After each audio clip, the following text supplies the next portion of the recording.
उनको रिसोर्स को प्रॉब्लम है, वो रिसोर्स के कारण अपना क्लासेस नहीं ले पाते हैं। मेरा यह भी कहना है जो उन स्टूडेंट्स के लिए जो हजारों रुपए देके अपना क्लासेज लेते हैं लेकिन सेटिस्फाइड नहीं हो पाते हैं, लेकिन वो भी स्टूडेंट इस चैनल के माध्यम से क्लासेज लेंगे और मैं एक विश्वास दिलाता हूं जो उनको पूरी सेटिस्फेक्शन लेवल मिलेगा। स्टूडेंट्स, मैं Aryan Thakur, author of reasoning in TMH publication. मेरा बुक का नाम है जनरल इंटेलिजेंस एंड रीजनिंग। क्योंकि टीएमएच पब्लिकेशन इंडिया का बेस्ट पब्लिकेशन है, तो आप उसके बुक को भी आप यूज कर सकते हो। स्टूडेंट्स, मैं पढ़ाता नहीं, मैं सिखाता हूं। तो आज मैं कुछ टॉपिक के साथ आपके पास आया हूं। कुछ टॉपिक में अलग अलग क्वेश्चंस मेरे पास है। आज पहली क्लास है, इसलिए मैं अलग अलग क्वेश्चंस लाया हूं। अगले दिन जब भी मैं क्लासेज लूंगा आपका, तो उसमें पूरे एक कंप्लीट टॉपिक का क्लासेज लिया जाएगा। स्टूडेंट्स, आज हम डिफरेंट डिफरेंट टाइप की क्वेश्चंस देखेंगे अलग अलग चैप्टर का। जैसे आज आप देख रहे होंगे जो एनालॉजी चैप्टर, जिसको हिंदी में हम सादृश्यता कहते हैं। स्टूडेंट्स, ये जो एनालॉजी चैप्टर है, इसमें बहुत प्रॉब्लम होता है। स्टूडेंट्स, आपको पेपर में सबसे ज्यादा इसी से प्रॉब्लम होगा। क्यों नहीं, इसका थोड़ा सा कॉन्सेप्ट समझें। आज जब क्लासेस दिया जाएगा तो पूरे कॉन्सेप्ट के साथ आपका क्लियर करवाया जाएगा। निश्चित रूप से एक भी क्वेश्चंस आप नहीं छोड़ के आओगे। अब देखेंगे स्टूडेंट्स, यहाँ पे क्वेश्चंस है 25 से 175, 32 से क्वेश्चंस मार्क। अब यहाँ पे देखें स्टूडेंट्स, 72, 95, 115, 160 किस तरह से हम बनाएंगे, हमारे दिमाग में किस टाइप का क्वेश्चंस आएंगे। तो हम सबसे पहले मेरे दिमाग में आता है जो ये 25 से 175 कहीं मल्टीपल तो नहीं है 7 से। तो अगर यहाँ पे 32 को 7 से मल्टीप्लाई करेंगे तो ये ऑप्शन में दिया हुआ नहीं है। स्टूडेंट्स, इसलिए मैं एनालॉजी का इसमें कॉन्सेप्ट में बताना चाहूंगा जो कैसे हम करेंगे। अब देखेंगे यहाँ पे स्टूडेंट्स, ये 25 से 7 से मल्टीप्लाई करते तो 175 तो आ जाता, लेकिन 32 से 7 से मल्टीप्लाई करते तो वो ऑप्शन में नहीं आता, जो आप यहां से देख सकते हैं। बिल्कुल यहां पे देख सकते हैं, वो ऑप्शन में नहीं है। ठीक है ना? तो हमें क्या करना है स्टूडेंट्स, हमें इस पे जाना है। अब हम देखेंगे कौन सा कॉन्सेप्ट लगा सकते हैं। तो यहाँ पे क्या किया गया स्टूडेंट्स, जो 25 को 20, ये जो 25 आपको दिख रहा है, ये वाला 25, इसको दोनों डिजिट को सम किया है 2 + 5, मतलब 2 + 5 = 7। ठीक है, और फिर क्या किया है स्टूडेंट्स, 25 को उस 7 से जो इस दोनों का सम है उनसे मल्टीप्लाई कर दिया गया है, तो बन गया 175। देन उसी कॉन्सेप्ट से यहां पे भी क्वेश्चंस बनाया गया है। यहां पे कितना है 32, तो यहां पे 32 को क्या किया है 3 + 2, 3 + 2 इस दोनों को सम कर दिया गया है, तो कितना हो गया 5।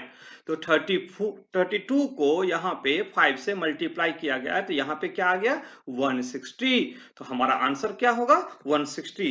जो आप देखेंगे तो 160 हमारा कौन सा ऑप्शन में है, डी नंबर ऑप्शन में। ठीक है स्टूडेंट्स, तो आपको इस टाइप की क्वेश्चंस बनाना है। एनालॉजी में इसी टाइप का डिफरेंट डिफरेंट क्वेश्चंस मिलने वाला है। टोटल क्वेश्चन का कॉन्सेप्ट समझाएंगे। एक बार कॉन्सेप्ट समझा दूं तो फिर किसी भी प्रैक्टिस सेट से आप प्रैक्टिस करोगे तो कोई प्रॉब्लम नहीं होगा। ठीक है स्टूडेंट्स, मैं जानना चाहूंगा दूसरा क्वेश्चन। अब दूसरा क्वेश्चन में स्टूडेंट यहाँ पे दिया है कोडिंग डिकोडिंग। एक चैप्टर का नाम आ गया कोडिंग डिकोडिंग। आपको पता है कोडिंग डिकोडिंग, जिसको हम कूट भाषा भी कहते हैं, कोडिंग डिकोडिंग हिंदी में भी कहते हैं। तो यहाँ पे देखते हैं, इसमें एक कोड दिया गया है। कोड क्या है, द कोड वर्ड ऑफ 10। ये कूट भाषा में 10 TEN अल्फाबेट है, TEN = 0। मतलब TEN को क्या लिखेंगे, 0 लिखेंगे स्टूडेंट्स। ठीक है, अब आपको ये समझना है स्टूडेंट्स, इस 10 को 0 हम कैसे लिखेंगे, कैसे हो सकता है, क्या पॉसिबल है जो 10 = 0 होगा। तो उसी तरह से अगला फाइंड करना है, then find the code of YUR = ? अब हमारे पास ये क्या है स्टूडेंट्स, ये हमारा ऑप्शन है। इस ऑप्शन को हमें बताना है इसमें से कौन सा ऑप्शन है। ठीक है स्टूडेंट्स, मैं इसको समझाना चाहूंगा आपको। देखते हैं यहां पे दिया है टू 10। अब TEN = 0, आपके दिमाग में होगा t का वैल्यू कितना होता है। t का वैल्यू यहाँ पे देखेंगे स्टूडेंट्स, t का वैल्यू 20 होता है। फिर e का वैल्यू कितना होता है, e का वैल्यू यहाँ पे 5 होता है। n का वैल्यू कितना होता है, 14 होता है। आपके दिमाग में हो सकता है जो किसी भी दो डिजिट, किसी भी दो अल्फाबेट को सम करने से अगर उनका तीसरा अल्फाबेट का जो डिजिट होगा अगर इक्वल होगा तो दोनों का डिफरेंस 0 होगा। बिल्कुल ये आप बना सकते हो। लेकिन यहाँ पे जो है 20, यहाँ पे 5 और n का वैल्यू 14, इस तीनों डिजिट को सम, किसी भी दो को सम करेंगे तो तीसरे के इक्वल नहीं है। तो अगर डिफरेंस पे आंसर नहीं होगा तो आपके दिमाग में होना चाहिए जो इक्वल लाने के लिए आपको हमेशा या तो डिफरेंस यूज करोगे या आप मल्टीपल यूज करोगे। स्टूडेंट्स मल्टीप्लाई से भी 0 ला सकते हैं, ठीक है। तो यहाँ पे क्या है, TEN को 0 कैसे बनाएंगे, तो आप ध्यान से देखेंगे जो t का वैल्यू 20 होता है स्टूडेंट, तो 20 को 2 इंटू 0, 2 इंटू 0, और फिर हमारा e का वैल्यू कितना होता है 5 इंटू 5, और n का वैल्यू कितना होता है 14, 14 को 1 इंटू 4, मतलब जितना भी डिजिट है सभी को सिंगल डिजिट बना के आपको मल्टीप्लाई किया गया है। 2 इंटू 0 इंटू 5 इंटू 1 इंटू 4, ठीक है स्टूडेंट्स। अगर इस सब को मल्टीप्लाई करेंगे तो 0 हो जाएगा, क्योंकि यहाँ पे 0 है, मतलब इस पूरे मल्टीप्लाई में एक 0 मिल गया तो टोटल वैल्यू कितना हो जाएगा 0। तो उसी कोड से इसको भी बनाएंगे, तो YUR, तो Y का वैल्यू 25, U का वैल्यू 21 और R का वैल्यू 18। तो अब हम क्या करेंगे, इस डिजिट को हम सिंगल डिजिट में मल्टीप्लाई कर देंगे, जो हमारा ऑप्शन, जो आंसर होगा वही ऑप्शन बन जाएगा। तो यहाँ पे 2 5, तो 2 into 5 into 2 into 1 into 1 into 8, इस जितना भी डिजिट दिया गया है सबको सिंगल डिजिट में मल्टीप्लाई कर देना है। तो सारे सिंगल डिजिट में मल्टीप्लाई करेंगे तो टोटल कितना हो जाएगा 160। जो ऑप्शन नंबर अगर हम देखेंगे स्टूडेंट्स, तो ऑप्शन नंबर 60 मतलब 160 बी नंबर में, आपको ये पता चल गया होगा जो ऑप्शन नंबर बी में हमारा आंसर दिया हुआ है। ठीक है स्टूडेंट्स, उसी टाइप से आज हम क्लॉक का भी कुछ चैप्टर लाए।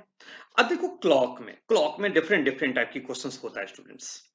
क्लॉक चैप्टर है, इसमें अलग अलग टाइप की क्वेश्चंस पूछे जाते हैं। हम एंगल से एक क्वेश्चंस लाया हूं आपके लिए। जैसे क्या क्वेश्चंस है, जो time is 10:10, what the angle make in hour hand, मतलब आपको घंटे की सुई का कोण कितना डिग्री का बनाएगा ये पूछ रहा है आपसे। घंटे की सुई का कोण कितना डिग्री का बनाएगा ये पूछ रहा है, जब टाइम होगा 10:10। अब हमें एंगल की बात करते हैं तो हमें 3 टाइप का एंगल पढ़ना है। एंगल में ही 3 टाइप्स हैं, आवर हैंड का एंगल मतलब घंटे की सुई का एंगल, मिनट्स का एंगल, और मतलब आवर और मिनट के बीच बोथ हैंड एंगल, मतलब दोनों के बीच का एंगल। लेकिन इसमें जो क्वेश्चंस है वो आवर के लिए पूछा है, ये ध्यान रखना है आपको, पेपर में क्वेश्चंस पे बिल्कुल ध्यान देना है स्टूडेंट्स। यहाँ पे आवर के लिए पूछा है, जो आवर हैंड का एंगल कितना डिग्री का बनेगा। तो आवर हैंड का पोजीशन कहां पे है, अगर इस घड़ी में आप ध्यान से देखेंगे आवर हैंड यहां से चला होगा स्टूडेंट्स, तो क्लॉकवाइज यहां से रोटेशन करके जब 10 बजा होगा तो यहां पे होगा, लेकिन 10:10 में इसकी पोजीशन चेंज हुआ होगा। तो मतलब किसके रिस्पेक्ट में आंसर दिया जाता है, हमेशा एंगल में, कोण में 12 के रिस्पेक्ट में 12 के सापेक्ष में ही आंसर दिया जाता है, यह आपको पता होना चाहिए। तो 12 के रिस्पेक्ट में स्टूडेंट यहां से हम इतना एंगल पता करेंगे यहां तक का जो कितना एंगल बना लिया।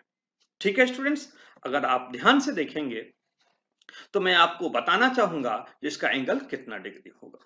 तो थोड़ा सा आप मेरे कॉन्सेप्ट पे चले, देखो वर्बली आंसर आएगा, इसका सीख लोगे तो कोई भी क्वेश्चंस बना सकते हो इस टाइप में। देखो यहाँ पे हम जानते हैं कि इस घड़ी पे ध्यान देना स्टूडेंट्स, यहां से यहां तक 12 से लेके फिर 12 तक रोटेशन करेंगे क्लॉकवाइज, टोटल हमारा कितना डिग्री होगा, यहां से 1 2 3 4 5 6 7 8 9 10 11 12, यहाँ पे 12 घंटा जब बनाएगा स्टूडेंट्स, ये पूरे 12 घंटा बनाने में एक सर्कल पूरा रोटेशन होगा घड़ी में। ठीक है स्टूडेंट्स, तो 12 घंटा में कितना डिग्री, 360 डिग्री का कोण बनाएगा, 360 डिग्री एंगल बनाएगा ना स्टूडेंट्स, क्योंकि पूरे रोटेशन करेगा 12 घंटा का। तो 12 hour is equal to 360 degree. ठीक है, तो अगर हम टोटल का पता करेंगे तो 1 घंटा का भी पता चल सकता है, क्योंकि ये पूरा 12 घंटा का 360 डिग्री होता है स्टूडेंट्स। तो 1 घंटा में कितना बनेगा? तो 12 को हम क्या करेंगे, 360 से डिवाइड करेंगे, तो 1 आवर इजकल टू 30 डिग्री। तो 1 घंटा में 30 डिग्री का कोण बनता है। ये कॉन्सेप्ट क्लियर हो गया, क्योंकि 12 घंटा में 360 डिग्री बनता है, तो 1 घंटा में 30 डिग्री का कोण बनेगा। ये हमारा कॉन्सेप्ट क्लियर हो गया। मतलब every 1 hour equal to 30 degree. ठीक है। उसी तरह से अगर हम देखेंगे, क्योंकि आपको यह भी पता होना चाहिए, जो मिनट जैसे जैसे इंक्रीज करता है तो आवर हैंड का पोजीशन भी चेंज होता है।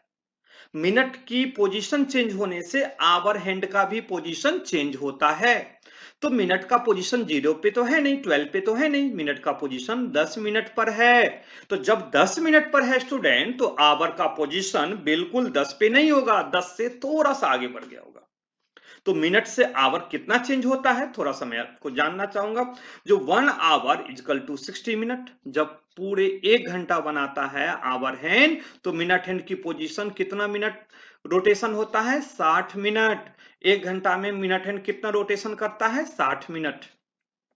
तो 60 मिनट में हमारा आवर हैंड कितना बनाएगा, 30 डिग्री का। जब मिनट हैंड 60 मिनट रोटेशन करेगा स्टूडेंट, तो आवर हैंड भी 30 डिग्री बनाएगा, क्योंकि 30 डिग्री बराबर 1 आवर।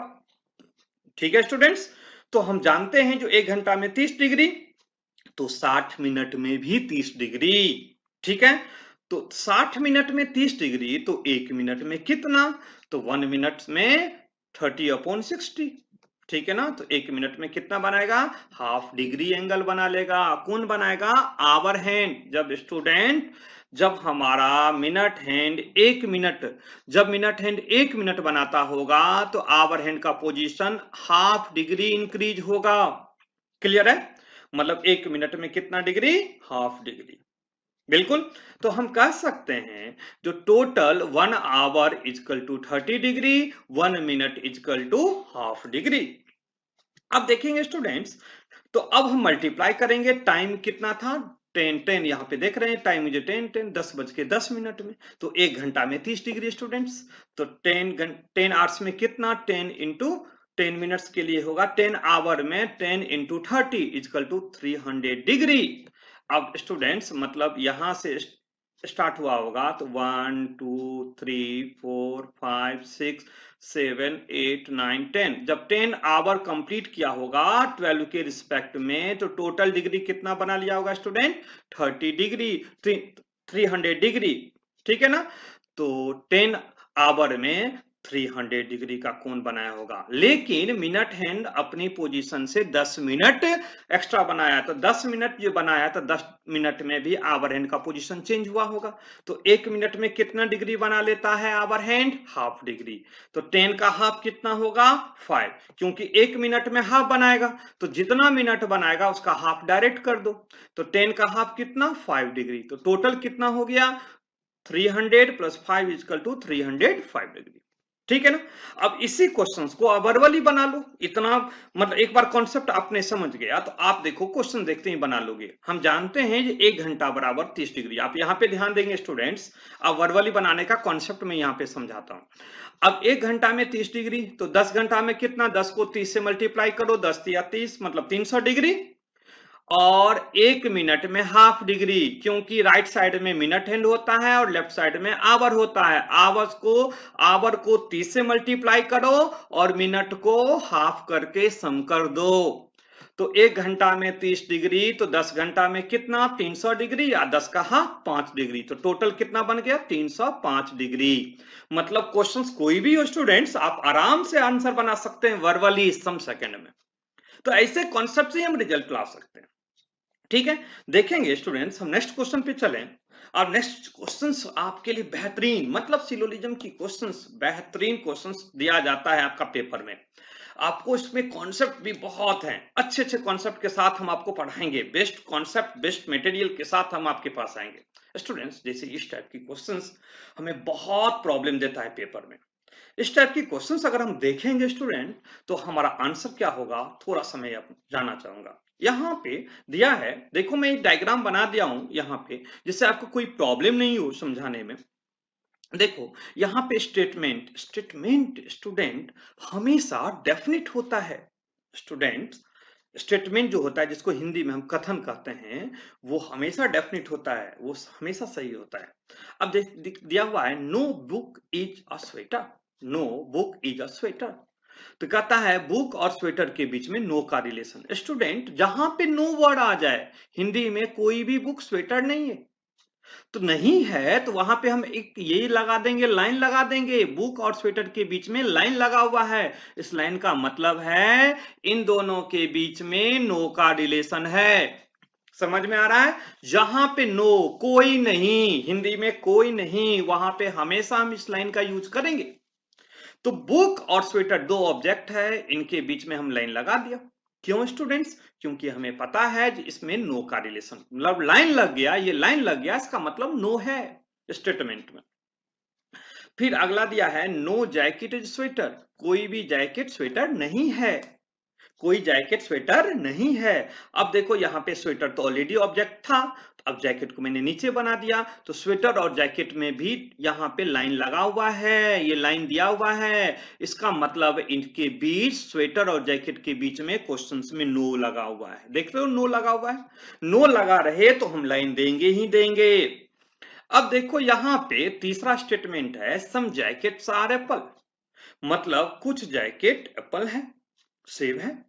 अब देखेंगे जो यहाँ पे कुछ जैकेट वो एप्पल में है, देख रहे हो यहाँ पर एप्पल ये येलो कलर का आपका दिख रहा है, तो जैकेट का कुछ पार्ट किस में है? येलो में, एप्पल में। ठीक है ना जी।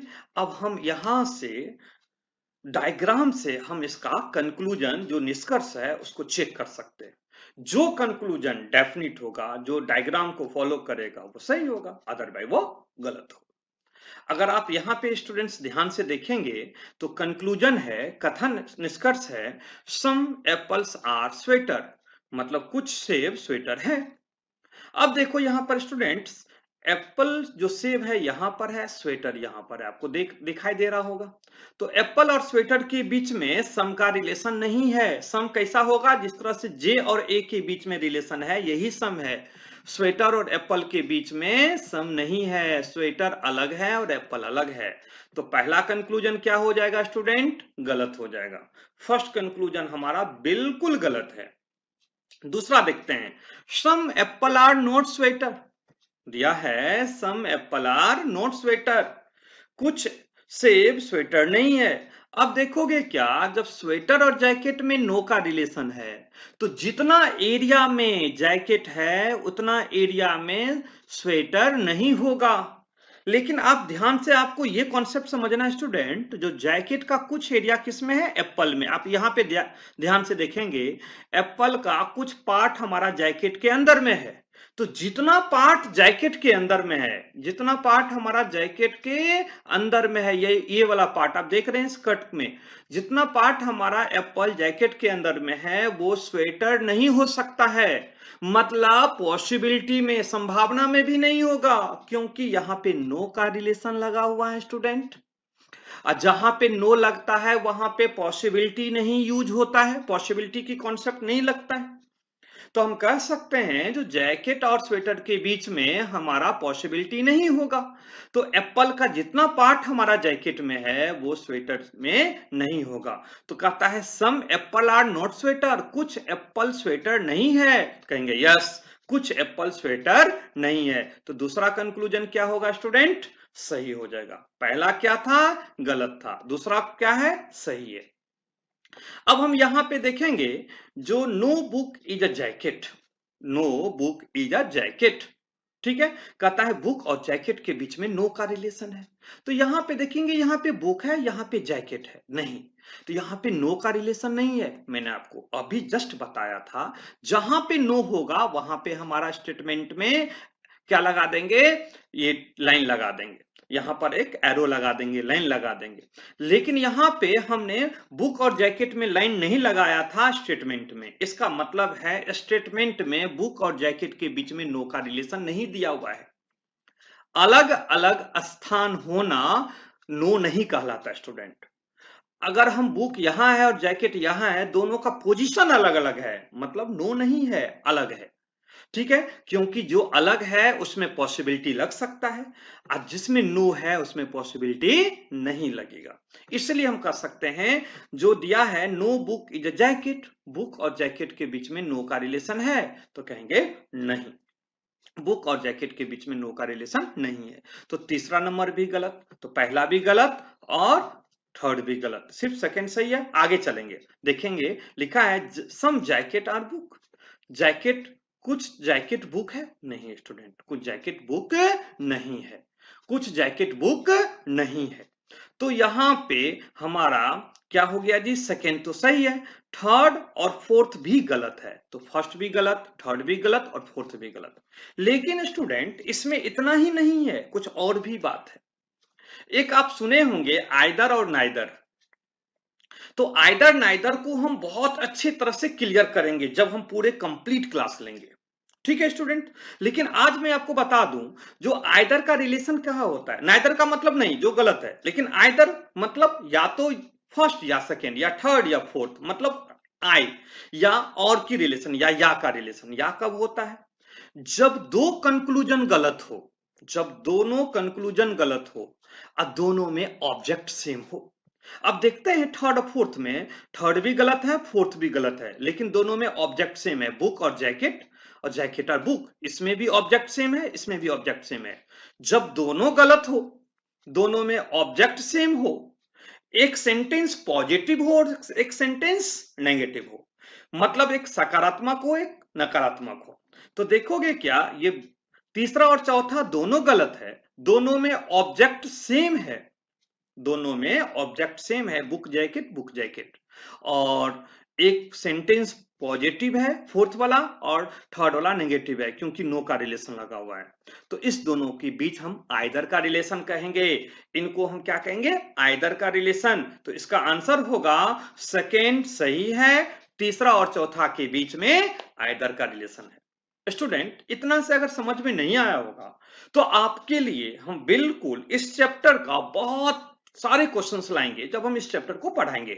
आइदर नाइदर में डिफरेंस समझाएंगे, आइदर कैसे बनता है, नाइदर कैसे बनता है, इसके बारे में भी हम आपको बताऊंगा। निश्चित रूप से आप यहाँ पे क्लास लेते रहेंगे।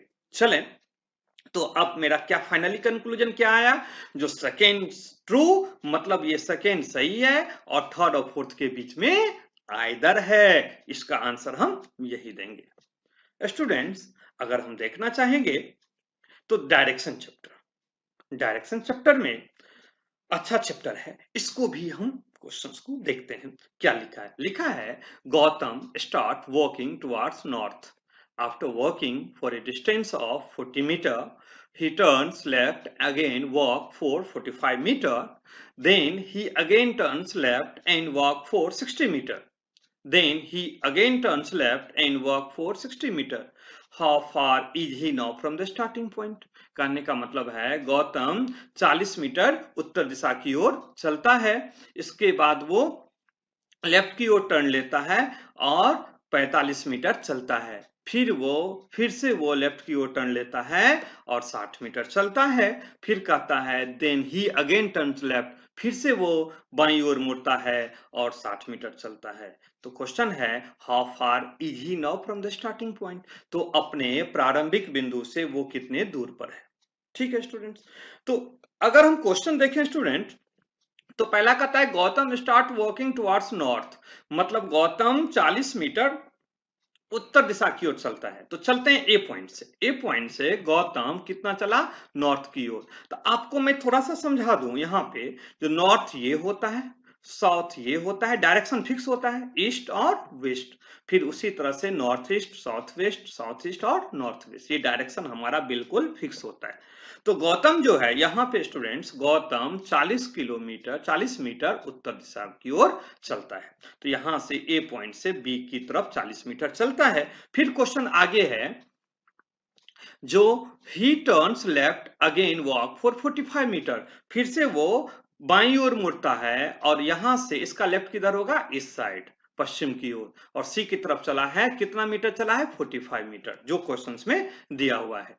फिर लिखता है then he again turns left and walk for 60 metre, कहता है फिर से वो अपने बाईं ओर मुड़ता है और 60 मीटर चलता है। अब सी पॉइंट से अगर लेफ्ट मुड़ेगा तो साउथ की ओर मुड़ेगा और डी की तरफ चलेगा, और कितना मीटर चला? 60 मीटर, 60 मीटर यहाँ पे इंक्रीज किया। फिर यहाँ पे दिया है then he again turns left and walk for 60 metre, फिर से वो 60 मीटर की दूरी तय करता है। तो अब देखें स्टूडेंट, मतलब डी पॉइंट से फिर अपनी लेफ्ट की ओर चलेगा तो इस डायरेक्शन में चलेगा, और कितना चला जी? यहाँ पे टोटल चला 60 मीटर, मतलब यहां से यहां तक का जो डिस्टेंस है डी से एफ तक का, वो टोटल डिस्टेंस 60 मीटर चला। ठीक है स्टूडेंट्स, तो आगे जो क्वेश्चंस में स्टूडेंट बता रहा है, जो how far is he now from the starting point, वो अपने प्रारंभिक बिंदु से कितने दूर पर है। अब स्टूडेंट आप ध्यान से देखेंगे, जो अपना प्रारंभिक बिंदु जहां से ये था ए वाला पॉइंट, और ये जो पॉइंट है लास्ट जो एफ वाला है, ये कितना डिस्टेंस पर है। तो आप देखेंगे कि ए से एफ तक हमारा शॉर्ट डिस्टेंस हमारा डायगोनल बनेगा, ठीक है ना, विकर्ण बनेगा। ठीक है, अब विकर्ण जब भी बनेगा तो हम किसका यूज करेंगे थ्योरम का?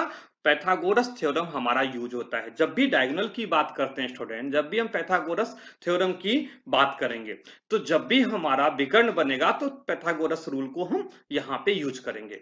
तो पैथागोरस में हमें दिया गया है, क्या क्या हमें पता करना है? ए से एफ तक। तो ए से एफ तक में हमें डिस्टेंस मालूम होना चाहिए, ए से ई तक का और ई से एफ तक का। ठीक है, अब देखो, तो अब हमारे पास स्टूडेंट ये 60 है, ध्यान से देखेंगे ये टोटल डिस्टेंस 60 है इधर, है ना। तो इस साइड भी लेफ्ट साइड है तो राइट साइड भी 60 होना चाहिए। तो 60 में हमें क्या क्या चीज मालूम है? ए से बी तक 40 है, तो रिमेनिंग ए से ई तक कितना बचेगा स्टूडेंट? 20 बचेगा, क्योंकि 40 अगर ऊपर में है तो नीचे 20 होगा। तो ए से ई तक का डिस्टेंस हमारा 20 पता चल गया। ठीक है, अब हमारा डी से एफ तक टोटल 60 है, लेकिन हमें डायगोनल पता करने के लिए हमें ए से ई और ई से एफ तक का हमें डिस्टेंस पता होना चाहिए। तो टोटल डी से एफ तक 60 है, तो ई से एफ तक कितना होगा? तो हम यहाँ पे ध्यान देंगे, सी से बी तक 45 है तो डी से ई तक भी 45 होगा, क्योंकि इसी का इक्वल होगा। तो सी से बी हमारा 45 है तो डी से ई भी हमारा 45 होना चाहिए। तो टोटल हमारा 60 में से 45 माइनस कर देंगे तो रिमेनिंग कितना बचेगा? ई से एफ तक बचेगा 15 मीटर। तो हम कह सकते हैं पैथागोरस रूल के अकॉर्डिंग ए एफ बराबर रूट अंडर ए ई का स्क्वायर प्लस ई एफ का स्क्वायर रूट अंडर में। तो ए ई का जो हमारा डिस्टेंस है वो 20 है स्टूडेंट, तो यहाँ पे ए ई का जगह पे हम 20 लिख देंगे और ई एफ के जगह पे हम क्या लिखेंगे? 15 लिखेंगे। तो रूट अंडर 20 का स्क्वायर प्लस 15 का स्क्वायर, तो टोटल 20 का स्क्वायर कितना होता है स्टूडेंट? 400 प्लस 15 का स्क्वायर कितना होता है? 225। तो टोटल सम करेंगे तो रूट अंडर 625। तो हम अगर 25 से मल्टीप्लाई करेंगे, क्योंकि 25 का स्क्वायर 625 होता है, तो रूट स्क्वायर से रूट कट जाएगा, तो हमारे पास टोटल कितना डिस्टेंस बचेगा? 25 मीटर। तो स्टूडेंट्स हम कह सकते हैं जो ये जो है ए से एफ तक का जो हमारा आंसर होगा वो 25 मीटर। किस ऑप्शन में है स्टूडेंट्स? हमारा 25 मीटर बी ऑप्शन में है। तो आज आपने देखा, बहुत कुछ समझा होगा। हम आपको अगली क्लास आराम से धीरे धीरे भी पढ़ाएंगे, और आपको यह भी बताना है जो कौन सी टाइप पहले लेंगे, देन मोर देन हम टाइप चेंज करते चलेंगे, और एक एक कॉन्सेप्ट एक एक चैप्टर में हम आपको बताएंगे। तो निश्चित रूप से इस चैनल को आप देखा करें, इस चैनल को सब्सक्राइब करें, और निश्चित रूप से इस चैनल पर कंटिन्यू बना